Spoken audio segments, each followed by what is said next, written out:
দেখেন আমার হক হালাল উপার্জন। এই যে আমার অ্যাড্রেস বাসার হক হালাল উপার্জন।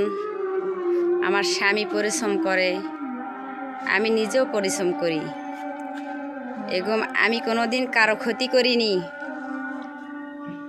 আমার স্বামীও কারো ক্ষতি করেনি, বরঞ্চ আমার ক্ষতি করেছে জানো। কিন্তু যারা ক্ষতি করেছে তারা কোনোদিন বড় হতে পারেনি। কিন্তু জানো কেন? ওই দয়ার আল্লাহ সে কোনোদিন মেনে নিতে পারেনি যে আমার মতন মানুষ, আমার স্বামীর মতো মানুষ হোক, যে দুঃখ দিছে, যে কষ্ট দিছে, তার বিচার ওই দয়ার আল্লাহ ছাড়া করার মতো কেউ নেই। আল্লাহ তুমি আর বিচার করো, তুমি সঠিক বিচার করো। আর আমার স্বামী একটা ফেরেশতার সাথে তুলনা করা যায়। আমার স্বামীর মতো মানুষ হয়, যে শত্রুরা আমার সাথে শত্রুতা করে তাদের পরিচয় দেয়।